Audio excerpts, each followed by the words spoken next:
Good morning বন্ধুরা। তো কেমন আছো বন্ধুরা? সবাই ভালো আছো? আমিও ভালো আছি। তো এই বছরের রথযাত্রার রথ তৈরি করা হয়ে গেছে। এবার আমরা বেরাবো রাস্তার দিকে। তো এই দেখো ঠাকুর আছে, আর আমরা গাছপালা নিয়ে এসে রথটাকে সাজিয়েছিলাম। এটা 3 থাকের রথ ছিল, ওপরে পতাকা আছে। তো আমরা সিঁড়ি দিয়ে নামছি, এবার নিচের দিকে যাব। তো রাস্তায় দেখো বেরিয়ে গেছি। এদিকে মেয়ে আছে, অনুরাগ আছে, আর তোমাদের দাদাভাই আছে, ওদিকে বাবা আছে। তো আমরা সবাই বেরিয়েছি। রাস্তায় অনেক রথ বেরিয়েছে, ছোট ছোট। বড় রথ যেটা সেটা আগে বেরিয়ে গেছে, সেটা আর আমরা দেখতে পাইনি, আমরা বেরোনোর আগে বেরিয়ে গেছে। এখানে দুটো কাকিমা রথ টানার জন্য দাঁড়িয়ে পড়েছিল। রথটা টানলো, ঠাকুরকে নমস্কার করলো, করে ওনারা প্রসাদ নিয়ে চলে গেছিলো।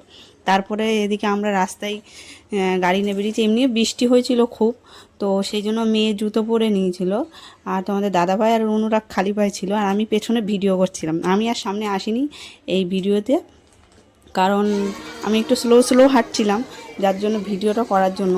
তো ওরা খুব এক্সাইট ছিল রথটা নিয়ে বেরোনোর জন্য, তো বাচ্চা কাচ্চা যেমন হয় আর কি।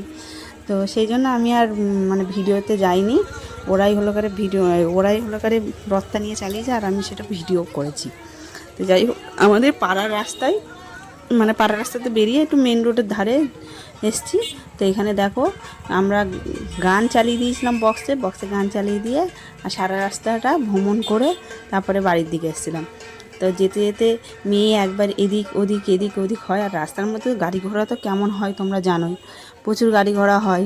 ছোট রাস্তা, যার তার উপরে ছোট মানুষেরা বোঝে না। তো বন্ধুরা, আজকের ভিডিও এই পর্যন্ত। ভালো লাগলে